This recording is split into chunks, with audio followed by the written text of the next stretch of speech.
Presentamos Poder Ciudadano, porque tú tienes poder.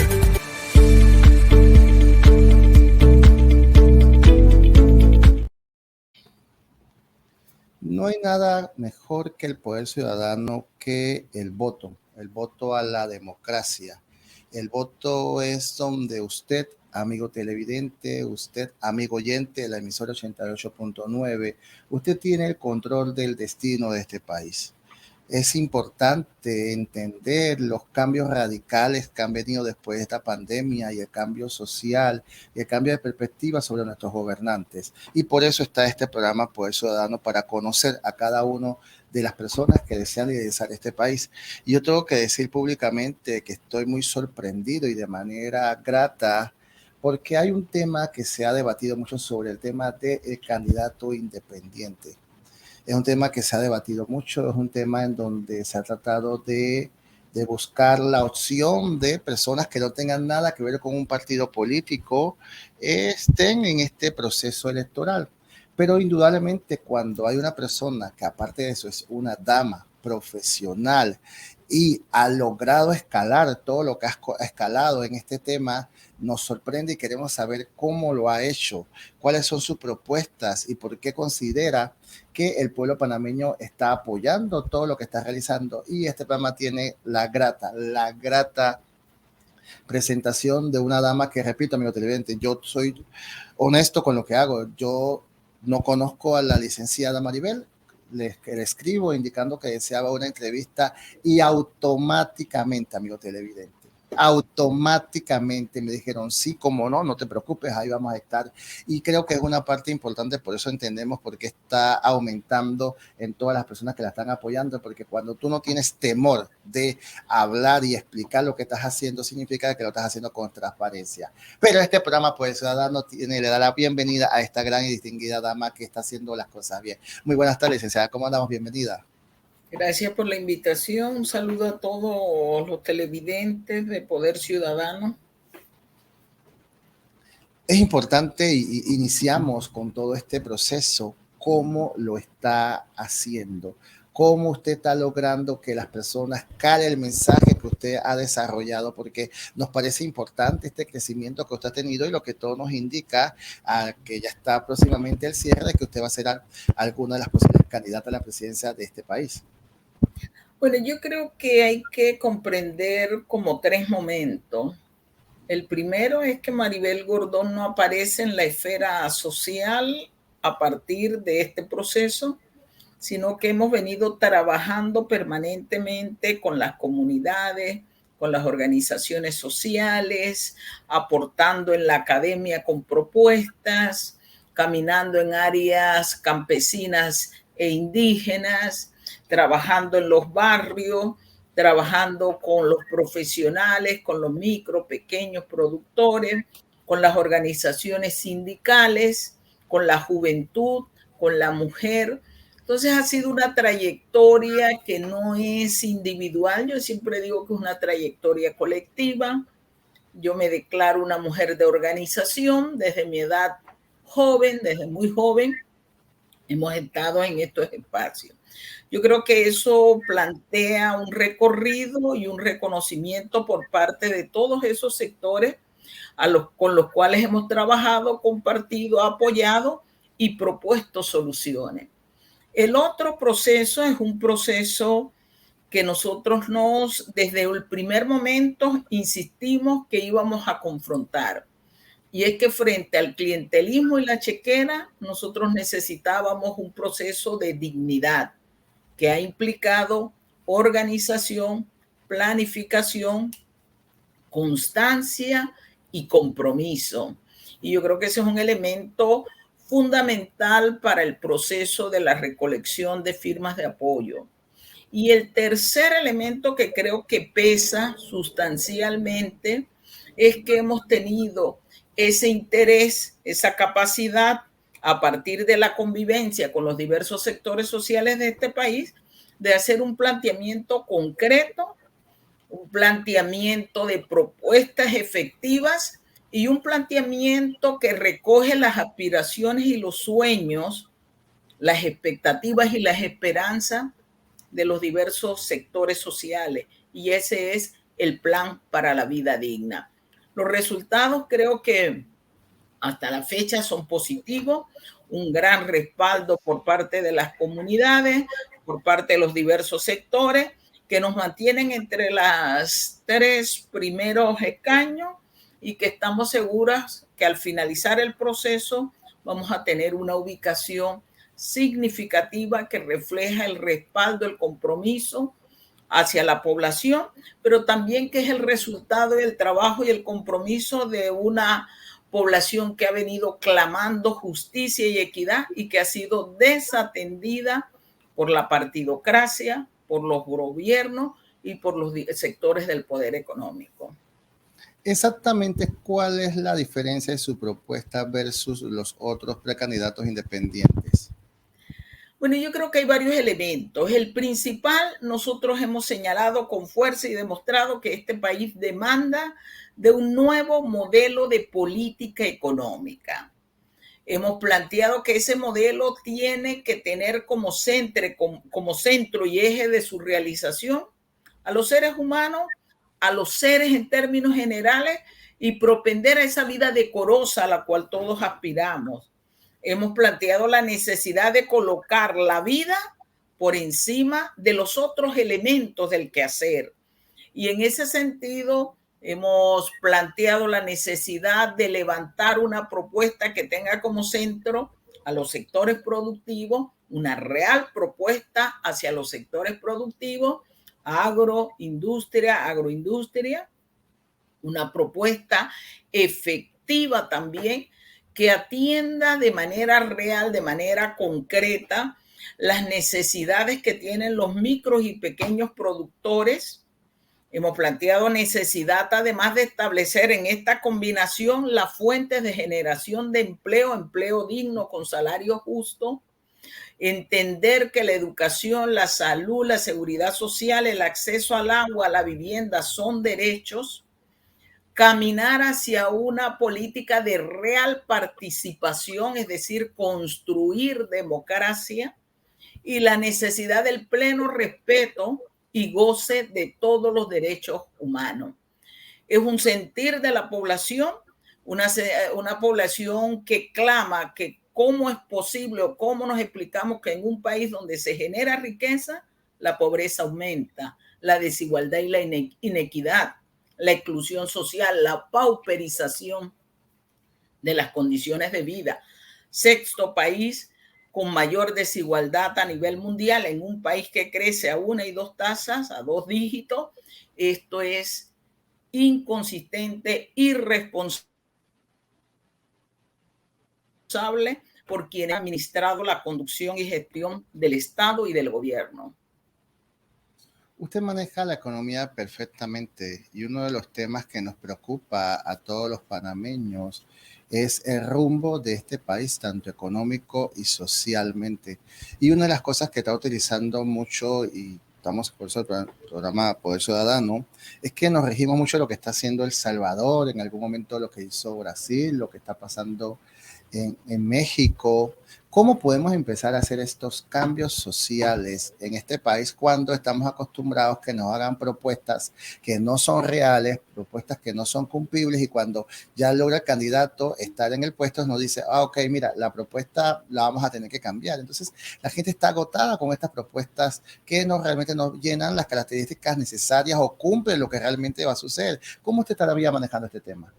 Bueno, yo creo lo primero, y como economista lo sé, que nosotros no podemos seguir caminando en una senda de lo que denominan crecimiento económico. Tenemos que ir al desarrollo económico, que implica crecimiento, sí, pero con bienestar humano. Yo creo que eso es lo primero. Lo segundo, requerimos levantar un plan nacional de desarrollo social. Aquí no se trata de trasladar recetas, como ha venido siendo la política económica neoliberal, que nos imponen recetas. Yo creo que aquí hay algunos elementos que se pueden analizar y considerar de otras latitudes. Un ejemplo claro, Costa Rica, país vecino, ha decretado una política ambiental que implica 0 minería a cielo abierto. ¿Por qué Panamá tiene que refrendar un contrato que acaba de decir el gobierno que afecta las condiciones ambientales y de salud de la población? Es decir, la capacidad que tendríamos de generar vida digna. La tecnología a cielo abierto ha sido condenada en diversos países por las externalidades que genera, externalidades negativas que significa daño al ambiente, daño a la salud, daño a los recursos, pauperización de la población en las áreas circundantes, pero que además genera un impacto en el presente y en el futuro. Una población laboral que al finalizar las minas y cierran, se han llevado en el extractivismo minero los recursos, tanto financieros como metálicos, pero al final Panamá queda con aguas contaminadas, con una población enferma, producto de cómo se gestiona la explotación del mineral. Entonces creo que no entender eso, no entender que la economía tiene que valorar la necesidad del desarrollo sostenible de la relación armónica seres humanos, naturaleza, es seguir profundizando la inequidad, la pauperización y condenando al país a no tener garantías de vida. Y eso es nefasto y es lo que están haciendo los gobiernos. Insisto, no se trata de copiar recetas, se trata de analizar las medidas que le son factibles a este país. Acabo de dar un ejemplo de nuestros hermanos de Costa Rica que se han definido por la vida, por encima de cualquier ganancia. Y yo creo que cuando lo ponderamos en términos económicos, lo que nosotros llamamos los costos de oportunidad, el agro, la ganadería, la industria, el turismo ecológico, el agroturismo, las fuentes del patrimonio cultural generan mucho más recursos, generan identidad y mantienen la condición de desarrollo sin externalidades negativas que lo que genera una actividad minera. Y pareciera ser que en lugar de mirar el desarrollo, aquí se protegen intereses particulares de determinados sectores que no tienen una conciencia de la necesidad que este país clama por el desarrollo con justicia y equidad. Y basado en ese desarrollo, hay una preocupación a cada uno de los panameños y la juventud. Estamos casi agotados ver en cada titular temas de corrupción. Recientemente hay un representante que lo acaba de indicar que le van a colocar 5 años, pero sigue la corrupción y levantamos, y cada vez que levantamos vemos más corrupción. Ya no estamos acostumbrando a estos temas y se está hasta normalizando la corrupción. Entonces, usted liderizando este proyecto de país y con toda su experiencia, ¿cómo podemos no erradicarla totalmente? Porque sabemos que es complicado, pero por lo menos concientizar al panameño de la importancia de hacer las cosas bien. Bueno, yo creo que sí hay que construir una visión de país en donde uno de los objetivos fundamentales sea la erradicación de la corrupción.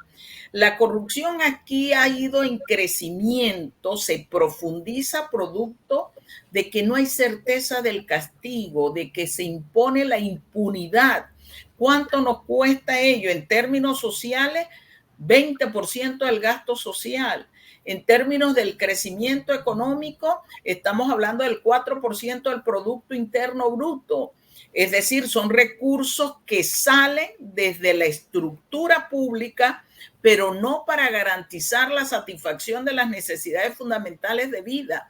Un claro ejemplo lo tenemos en el día de hoy, cuando hay toda una preocupación de la falta de suministros e insumos en un hospital tan importante como el oncológico, y que se señala que no hay recursos, que no hay disponibilidad, que no hay fuente, pero caramba, estamos utilizando ese grupito que sigue a través de las estructuras del Estado acumulando enormes masas de ganancia producto de la corrupción.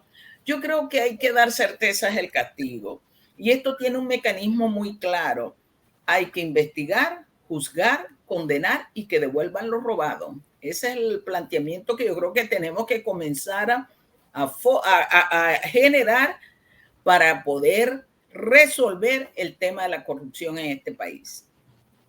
Y sumado a eso mismo, sé que no lo vamos a poder solucionar de un día a otro, pero también es agotador el tema del seguro social, en donde se culpan unos a otros y ya la población ya no sabe qué creer, ya la población no sabe quién tiene la razón. Se le ha hecho parches y parches y parches a un formato que al final son los usuarios finales los que están recibiendo un servicio que no es de calidad.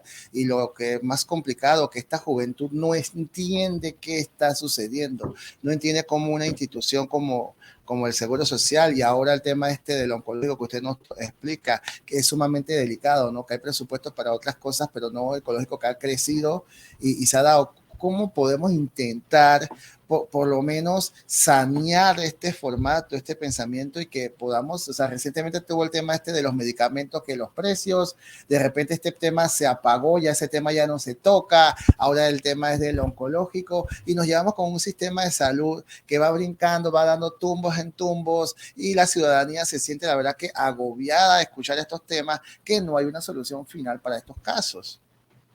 Bueno, en el tema de la salud yo creo que tenemos que partir de levantar una nueva visión sobre lo que es salud.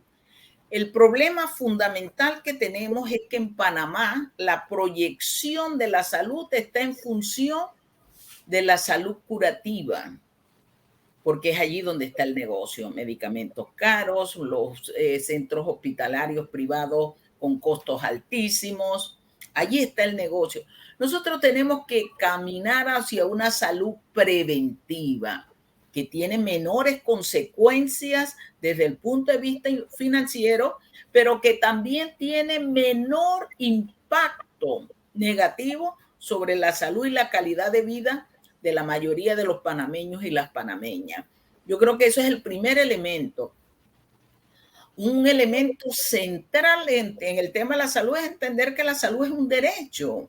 Aquí se ha querido sopesar y se viene planteando y profundizando medidas de políticas económicas dirigidas a que la salud debe estar en el mercado, que es una mercancía y que como mercancía quien puede pagarla tiene derecho a la salud. Y yo creo que es una visión errónea, es una visión que tiene un alto costo social y que tenemos que levantar ese concepto de salud como derecho garantizada por lo público, como pasa en muchos de los países europeos, por ejemplo. Una salud con un carácter preventivo, fundamentalmente, que nos permita dar calidad y calidez en la atención a todos y suspender esa política donde cada vez que se hacen los ajustes presupuestarios a dos sectores fundamentalmente se le hace el ajuste en el presupuesto, un ajuste hacia la baja, es decir, recortes presupuestarios, que es el tema de la salud y la educación.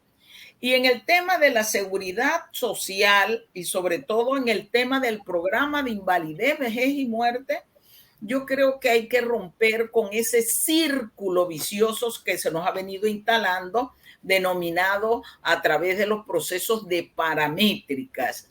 Las paramétricas en la seguridad social generan mayor inequidad social, generan una población adulta mayor empobrecida, pero además de eso se constituyen el recurrente, porque su base, una de sus bases es el incremento de la edad de jubilación. Y cada cierto tiempo, esa edad de jubilación la tienen que aumentar, es decir, no resuelve la causa del problema. Hoy a las mujeres se nos está planteando pasar de 57 a 65 años y de allí paulatinamente hasta los 70 años. Es una reforma que se implementa sin considerar las perspectivas de género y las asimetrías que existen a nivel poblacional. Nosotros hemos señalado que resolver el tema de la seguridad social pasa por varias fases. Una de ellas, atender las causas, y las causas se atienden desde lo estructural. Hay dos temas fundamentales que tienen que ver con las causas del problema. La forma en que crece económicamente Panamá y la estructura estructura del mercado laboral que hoy es de inestabilidad, de informalidad laboral y de bajo salario. Eso repercute contra la institución. El otro elemento que hay que atender, los abusos contra la caja. Aquí la caja históricamente viene siendo asaltada y viene siendo asaltada porque se constituye en caja menuda de los gobiernos. Viene siendo asaltada porque aquí se le descuenta, en este país le descuentan a los trabajadores la cuota a la seguridad social. La patronal, que es tanto sector público como sector privado, retiene la cuota y no la traslada al seguro social, y eso afecta al programa de enfermedad y maternidad en el presente y al programa de invalidez y vejez en el futuro. Eso hay que sanearlo, y la única forma de sanearlo es ejercer los articulados que tienen que ver con normar estos abusos contra la caja del Seguro Social. Hay que recordar que hay responsables de la situación del programa de invalidez, vejez y muerte, tanto en el programa de beneficios definidos o solidarios, y en el de beneficios indefinidos o cuentas mixtas. Aquí en el 2005 se impuso la ley 51, que algunos denominamos ley de la muerte. Cerró el programa de invalidez, vejez y muerte en el sistema solidario, y con ello afectó la principal fuente de financiamiento que tiene la seguridad social, las cuotas. El Estado está obligado a resarcir ese daño. La OIT ha señalado en su informe que los establecimientos técnicos que se hicieron en el 2005 eran incorrectos. Nosotros los advertimos, pero aquí había intención de dos cosas: imponer las paramétricas e iniciar el proceso de privatización de los fondos de la caja del Seguro Social, es decir, de las reservas. La seguridad social es un derecho. La seguridad social debe ser pública, debe mantener ese carácter.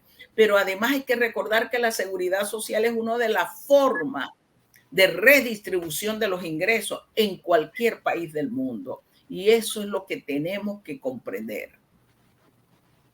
Cuando se habla de izquierda, de derecha, y se habla tantas terminologías que hoy en día los jóvenes no entienden, pero se debate en este marco político, ¿usted de dónde se considera? Bueno, nosotros hemos dicho que tenemos que entender este concepto de izquierdas y derechas, que aquí se habla de la izquierda, pero no de la derecha. Y es que en 1789 surge el concepto bajo la caracterización política, y se debió a que los sectores de avanzada progresista que creían en la libertad y en la necesidad de establecer condiciones de vida que respetaran los derechos humanos se sentaron a la izquierda. Los sectores conservadores que querían mantener status quo, que eran defensores del modelo monárquico en el mundo, se sentaron a la derecha. Eran las minorías. Eso es el origen de las izquierdas y las derechas. Es decir, hoy se quiere trastocar las bases de lo que es izquierda y derecha. Yo lo he dicho con claridad, aquí a toda propuesta que implique la vida digna, la atención de las necesidades sociales de la población, se les acusa de izquierda. Decíamos cuando el Papa Francisco puso en tela de discusión a la luz pública la encíclica social de la Iglesia Católica, se le comenzó a preguntar si era comunista. Y aquí el mensaje es claro: solo los sectores de izquierda progresista, comunistas, parecen estar preocupados por resolver los temas de la población, los temas sociales, los temas económicos, los temas que deben propender a resolverse para crear las condiciones de una vida decorosa. El planteamiento de Maribel es: hay que crear un plan atendiendo la formación social panameña, que tiene sus especificidades, analizar y valorar las medidas y los ejemplos de otras latitudes que puedan ser aplicados a Panamá, considerando nuestras especificidades, y levantar esa propuesta, la propuesta de la justicia, la propuesta de la equidad, que es lo que estamos presentando con el Plan para la Vida Digna. La base teórica, la base ideológica de ese Plan para la Vida Digna es la economía para la vida, que dice tenemos que regresar como base a la vida, a la satisfacción de las necesidades por encima de cualquier ganancia. Cuando hablamos de este plan para vida digna, ¿usted nos podría indicar cuáles serían los 3 objetivos? Claro, usted pasaría a ser candidata presidencial en caso tal de que ganara. ¿Cuáles serían los 3 objetivos de su gobierno? Objetivo concreto, pleno respeto de los derechos humanos en todo el sentido y extensión que esto implique. Un objetivo fundamental es garantizar la vida digna. Para garantizar la vida digna tenemos que establecer los determinantes que hacen la vida saludable. Acceso al agua potable, que creo que es una responsabilidad de los gobiernos que no han ejercido porque quieren privatizar. Garantizar seguridad, soberanía alimentaria y nutricional, el acceso a los alimentos con calidad y a costos accesibles. La necesidad de mantener la educación, la salud, la seguridad social, el acceso al agua potable, la vivienda como derechos, la necesidad de levantar sectores productivos, que sería el segundo objetivo. Estamos planteando la necesidad de recuperar algo que fue destruido, producto de que se imponen los intereses de determinados grupos minúsculos y se abandona la producción agrícola, la producción agropecuaria, industrial y la agroindustria. Perdón. Y el tercer objetivo está centrado en la necesidad de establecer condiciones que permitan a la población gestionar lo que sería una constituyente originaria que funde las nuevas bases del quehacer de esta sociedad, en donde todos los sectores tengan la oportunidad de discutir el qué hacer, cómo hacerlo y el para quién hacerlo. También es interesante ver el tema del financiamiento de las campañas. ¿Cómo usted estaría manejando este tema, ya que se ha colocado de moda que muchos partidos no quieren abrir sus libros, no quieren explicar de dónde viene ese tipo de financiamiento? ¿Usted cómo manejaría su campaña en caso tal de ser ya candidata a presidente? Porque lo que hemos visto es que la gente está apoyándola día tras día, pero cuando estamos hablando de una campaña ya presidencial, ¿cómo se manejarían este tipo de estos temas? Bueno, nosotros siempre hemos cuestionado la forma en que se financian las campañas, porque aquí el financiamiento privado lo ve como inversión y una inversión que debe dar ganancia. Y eso es lo que es una de las causales de que los gobiernos, cuando llegan, responden a quienes le financiaron su campaña y no al desarrollo nacional y social. Y yo creo que eso debe corregirse. Lo segundo es que nosotros creemos en la necesidad de la transparencia. Y la transparencia conlleva a que efectivamente la población en términos generales conozca las fuentes de financiamiento de las campañas.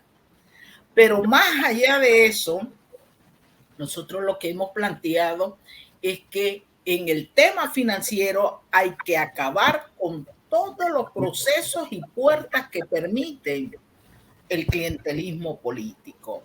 Aquí por eso hemos dicho que en este ejercicio de búsqueda de firmas de apoyo a la candidatura de Maribel Gordón, hemos dicho frente al clientelismo y la chequera, dignidad, organización, planificación y compromiso con la población. Wow, la verdad que interesante escuchar su propuesta, ¿no? Hay una propuesta que por algo está calando entre la juventud, porque es lo que quieren escuchar. Y hay otro tema que nos tiene bastante preocupados, el tema de la educación. Continúa aquellas batallas entre el sistema educativo, entre el gobierno, y continúan los estudiantes teniendo problemas de falta de educación, de dónde poder dar sus clases. Es un tema que se viene dando, es un tema de que cada gobierno promete que va a erradicarlo, pero continuamos. Para usted, ¿qué ha fallado? ¿Qué ha faltado? ¿Por qué nuestro sistema educativo, que debería ser de vanguardia, nosotros deberíamos convertirnos en la próxima Suiza en el tema de la educación? por el presupuesto y por todo lo que se maneja. Somos un país donde manejamos muy bien el tema de los idiomas, pero ¿por qué no hemos dado ese paso definitivo y seguimos con esta lucha sobre los educadores y el gobierno? Bueno, yo creo lo primero es que aquí no hay un plan nacional de desarrollo social y por ende no existe un plan nacional de educación. Hay un divorcio. Si no sabemos para dónde va el país, mucho menos para dónde debe ir la educación.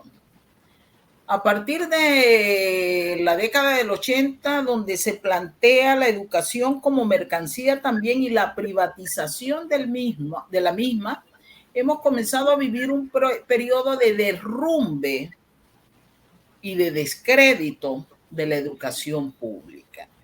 Es decir, se ha desvalorizado en el tanto se quiere medir una educación en función del mercado y no una educación para el desarrollo nacional. Sobre esa base, algunos conceptos entran en el tapete. Comenzamos a hablar de calidad de la educación. Comenzamos a hablar de gestión de la educación.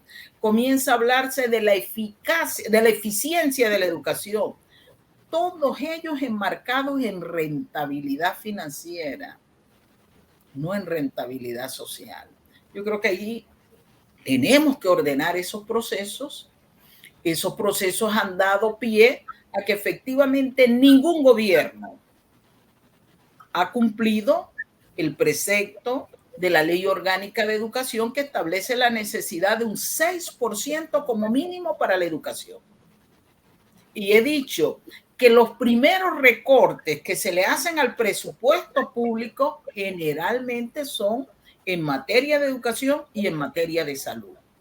Dicen que la educación es la base del desarrollo, pero no se quiere invertir. Y no se quiere invertir porque se le ve como gasto cuando es una inversión. La inversión propende al desarrollo, propende a la formación y debe propender efectivamente a gestionar las bases para la investigación, la innovación que permiten avanzar en términos cualitativos y cuantitativos en el quehacer social. Yo creo que son parte de los elementos.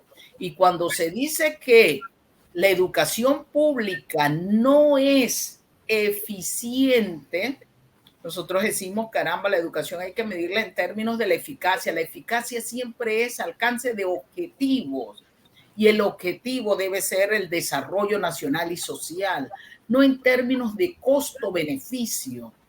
En esa función han dicho, bueno, si la educación fracasó, el que fracasó fue el gestor. Y aquí comienzan a haber campañas sistemáticas de dueños de colegios privados, de diputados de este país y de ministros de sectores gubernamentales que dicen, cuidado, no podemos invertir tanto en educación porque se constituye en una competencia desleal con el sector privado. Y yo creo que esos son parte de los problemas que tenemos. Todos los países que han apostado a la educación han entendido que la educación como principio tiene que ser pública. Porque la pública permite la oportunidad a todos y todas. Porque lo público garantiza una currícula educativa que contemple todas las áreas del saber para la formación integral. Aquí se ha desmantelado una currícula que tiene que ver con el pensamiento crítico, con la identidad nacional.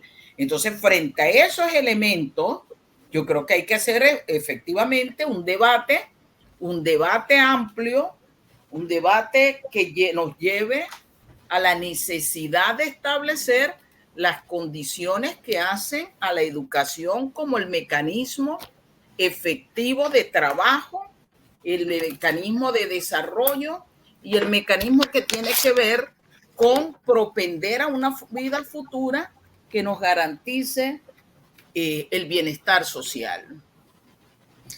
Hay un tema que ha generado mucho debate y aprovechamos la oportunidad de poder entrevistarla y la verdad que agradecemos y ahora con lo que usted nos está explicando entendemos porque ha estado recibiendo el apoyo de las personas, porque una explicación bastante directa es sobre el tema de estos candidatos independientes.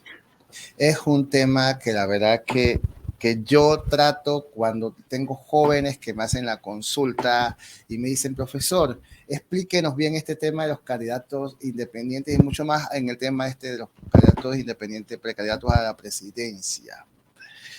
Usted que está dentro del sistema, que lo está trabajando, que lo está entendiendo, ¿cómo se define o a qué definimos un candidato independiente? Porque llega un momento en que nos podemos sentir burlados con la terminología. O sea, realmente la palabra candidato independiente cabe en este momento. Es que quizás nosotros nos hicimos una utopía creyendo que era una independencia total, más no una oportunidad para poder ejercer esta oportunidad. Entonces, ayúdenos a entender esto, ayúdenos ya que usted está recibiendo el apoyo de muchas personas, este proceso de ser candidato independiente. ¿Qué ha ocurrido? Porque esto le está quitando las ganas a muchas personas de participar porque dicen, oye, pero es candidato independiente, pero sigue estando lo mismo. Gracias a Dios está usted que nos deja ese respiro, que nos deja decir, bueno, tú sabes qué, sí se puede. Cuéntenos sus expectativas ahora que usted está trabajando todo este tipo de la candidato independiente. Bueno, lo primero es que el concepto que establece el Código de Trabajo es precandidaturas por libre postulación. Eso es lo primero. Aquí se ha querido imponer un concepto, el de candidatos independientes, y se viene gestionando frente a una realidad concreta, la crisis de la partidocracia, de los partidos tradicionales, porque estos colectivos han dejado de representar los intereses de sus representados. Eso es una realidad manifiesta. Cuando hablamos de independientes, lo tenemos que plantear frente a qué son independientes, porque la independencia no es genérica, frente a qué se es independiente. Y por eso es uno de mis cuestionamientos en algunos espacios que he estado con quienes se autodenominan independientes y le digo, ¿son independientes a qué? Y ese es el planteamiento, porque, por ejemplo, en el caso particular nuestro, estamos señalando como economista, como ciudadana, como panameña, como mujer que ha caminado con diversos sectores sociales, que efectivamente tiene que haber una ruptura con el modelo de crecimiento económico, que es concentrado, que es inequitativo, que genera problemas en términos de la inequidad social y genera desigualdad. Entonces, frente a esa lectura, obviamente, independencia. Una independencia que implica tener una propuesta, porque en ese escenario no basta con hablar. Y yo he visto aquí muchos prometiendo cielos y estrellas con cantidades definidas y dije, caramba, ahí se revela las demagogias. Para hacer políticas públicas, la política pública demanda que las cosas sean realizables, que sean factibles, que tengan factibilidad social, que haya disponibilidad de recursos. Tienen que ser establecidas a partir de las causas. Hay una economista que planteaba, María de Jesús Arroyo, decía, cuando hacemos política económica hay que diferenciar entre lo político y la política. Aquí se quedan en lo político. Ese ha sido el escenario, no en la formulación de la política económica que implica valorar el fenómeno, las causas del fenómeno, los efectos del fenómeno, establecer las medidas concretas de realización y efectivamente un proceso consciente permanente de consulta, de toma de decisiones en colectivo con los grandes sectores de esta población. Así se resuelven los problemas, se definen, hay que planificarlo y es precisamente parte de la propuesta que nosotros estamos señalando, la necesidad de tener un trabajo organizado, planificado, con medidas claras de tiempo inmediato, de corto, mediano y una perspectiva de plantear el largo plazo en este país. Denos su opinión sobre estas famosas mesas de diálogo. Hemos escuchado mesas de diálogo, mesas en donde vamos a solucionar, pero vemos la misma problemática día tras día. ¿Cuántas mesas de diálogos tienen que haber para temas tan puntuales para los panameños que quieren ser resueltas? Entonces, ¿es falta de voluntad o es que es el mismo sistema que tiene esto complicado? Porque cuando nos hablan de mesas de diálogo y usted escucha los eruditos indicando la solución es esta, pero no vemos que avanzamos con esa mesa de diálogo y nuevamente siguen no, que vamos nuevamente a las calles. La última convulsión social ahora fue bastante grave en el país. No estábamos acostumbrados a que se cerrara de frontera a frontera. Está bien la lucha, se acerca una mesa de diálogo y ahora solo hemos escuchado situaciones y nada que se resuelve. Su opinión sobre estas mesas de diálogo, si realmente son factibles o no son factibles y cómo usted lo maneja. Bueno, yo creo que hay un elemento, perdón, hay un elemento que debemos considerar y es que este mecanismo de los llamados diálogos inician a partir de un momento concreto en donde es evidente el rechazo manifiesto a las medidas de política económica que se nos vienen imponiendo. Cuando comienza a incrementarse el costo de la vida, comienzan a privatizarse, comienzan a negarse derechos y los gobiernos, frente a las posibilidades de convulsión social, comienzan a gestionar mesas, las denominadas mesas de diálogo. ¿Cuál ha sido la experiencia de Panamá? Y así la hemos calificado nosotros. Se constituyen en mesas de yo con yo. ¿Qué significa eso? Procesos donde los gobiernos, para detener convulsión social, abren un proceso donde ellos establecen el facilitador, la agenda, los convocantes, la metodología y también los resultados de la mesa.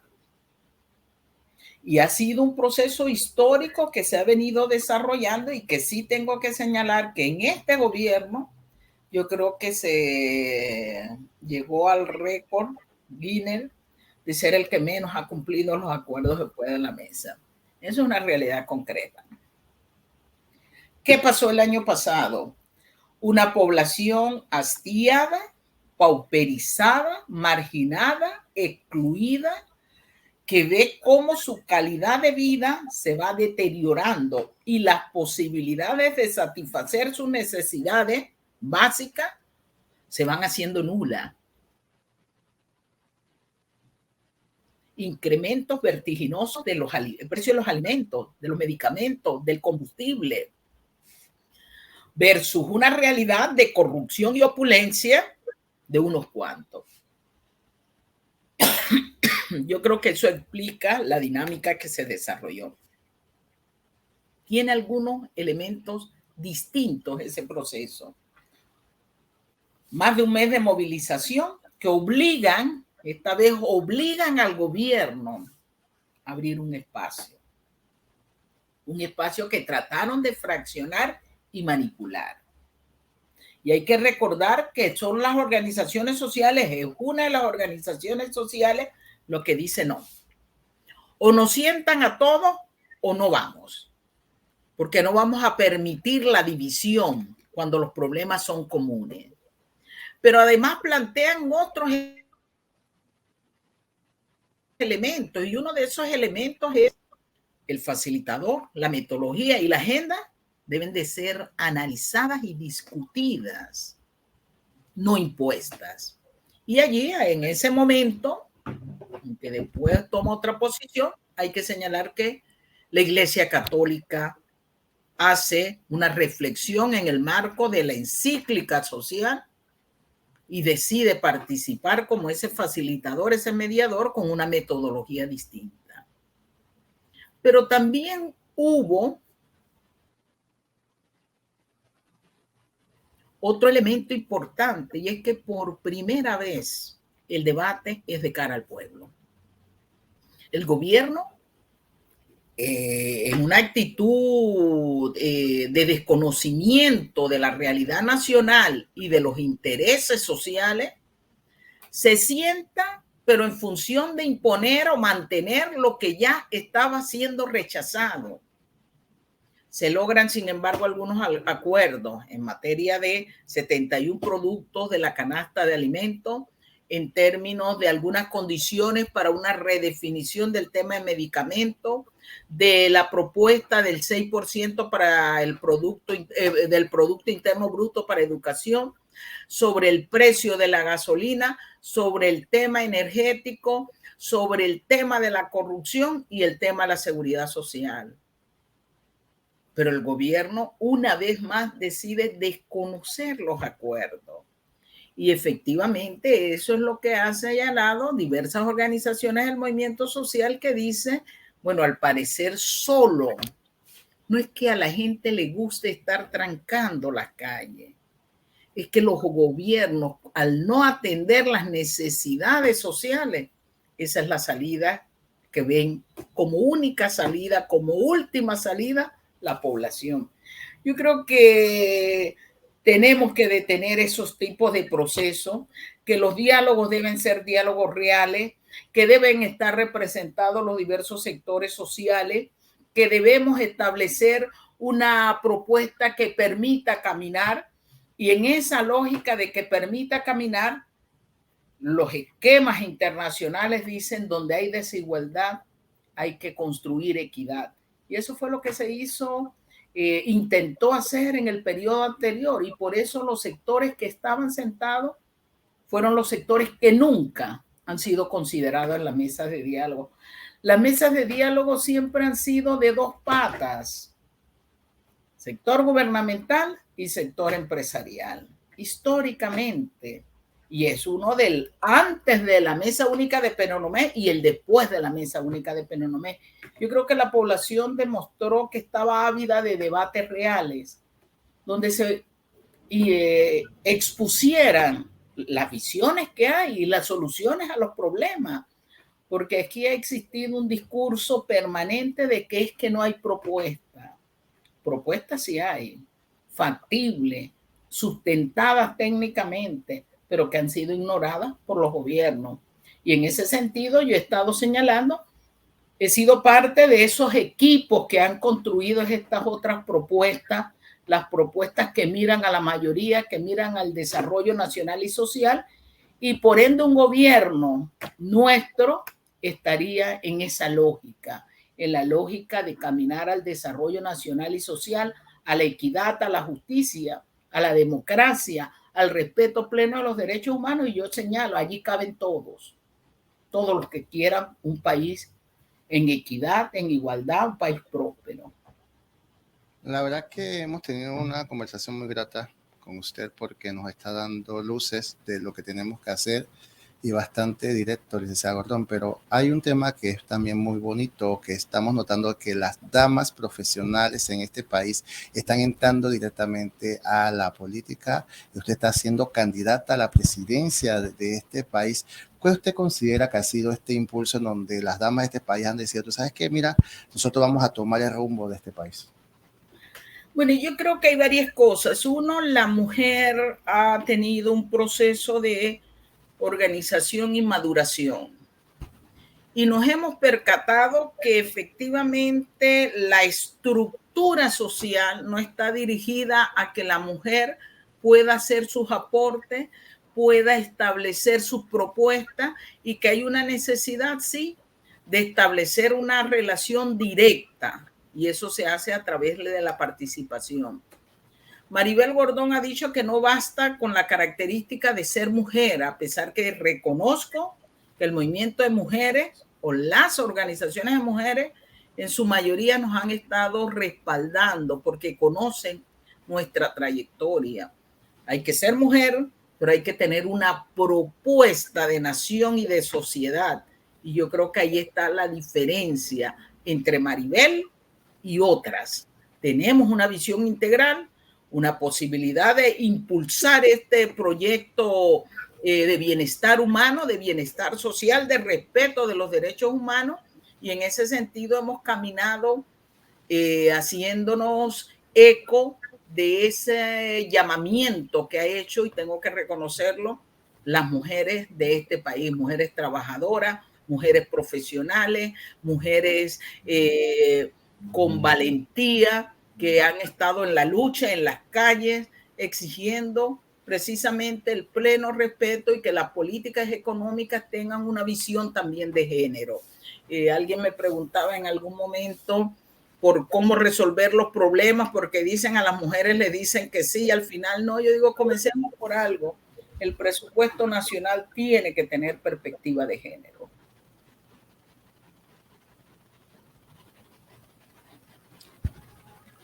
Wow, yo quedo sorprendido porque este tema del presupuesto te lo acaba de decir muy marcado y creo que aquí no tomamos en cuenta eso. Pero bueno, si todavía seguimos pasando dificultades con el tema del oncológico, que la verdad que me ha dejado muy sorprendido. La verdad que cuando comenzamos a manejar las cifras y vemos lo que está solicitando y lo que está ocurriendo, tenemos cierta tristeza, ¿no?, en nuestro corazón que tenemos muchos panameños que algún día podamos tener algún familiar, amigo, uno mismo, y que no se toma algo tan delicado como esto, ¿no? Y una institución tan delicada. Palabras finales, la verdad que es un placer poder conversar con usted, con su planteamiento, con eso que nos está indicando, nos da luces de que el país está en buenas manos con estos pensamientos y esperando de que próximamente se cierre este ciclo, que usted tenga las primeras y pueda ser ya candidata oficial. Palabras finales para este pueblo panameño y la verdad que dónde pueden ir a apoyarla. Bueno, agradecer el respaldo que nos ha brindado la población, las organizaciones sociales, las bases de los partidos políticos, descontentos con el accionar de su cúpula, han estado respaldando nuestra propuesta.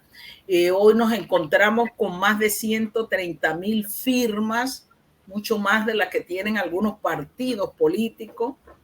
Estamos en un proceso ascendente, creciente, y yo creo que eso evidencia los anhelos de las mujeres y los hombres de este país que claman por una sociedad en progreso, en dignidad, en felicidad.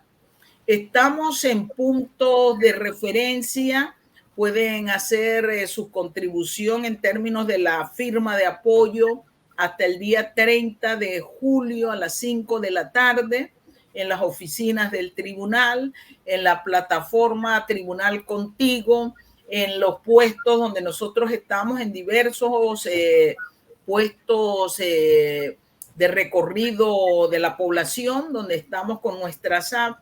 Nos estamos movilizando para el interior de la República, donde también tenemos estos compañeros activistas y compañeras que están promoviendo el respaldo y que han tenido una muy buena sintonía, respaldo, aceptación de diversas mujeres y hombres honestos, trabajadores de este país, con lo cual estamos complacidos.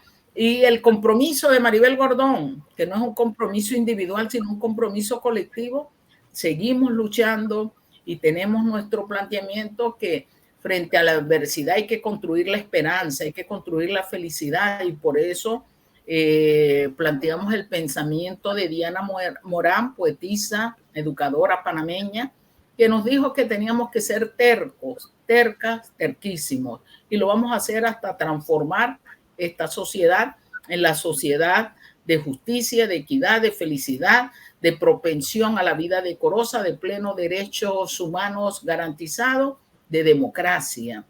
Y esa es nuestra propuesta en el Plan para la Vida Digna. Agradezco el espacio que nos han brindado. Amigo televidente y amigo oyente de la emisora 88.9, el poder está en usted. Llega un momento fundamental para el país y es importante, como acá vamos a ocurrir con esta hermosa entrevista con la licenciada Maribel Gordón, escuchar la propuesta de los candidatos. Ya no votar por emoción, sino ahora votar porque usted permite la elocuencia, usted permite que aquel candidato le explique el planteamiento que está realizando. Solo de esta manera vamos a escoger a los mejores. Si tomamos decisiones de manera emotiva, no nos quejemos de lo que está ocurriendo durante el resto de nuestro país. Hasta aquí llega el programa Poder Ciudadano. Recuerde que el poder lo tiene usted escogiendo a los mejores y escuchando su mejor propuesta. Nos vemos la próxima semana.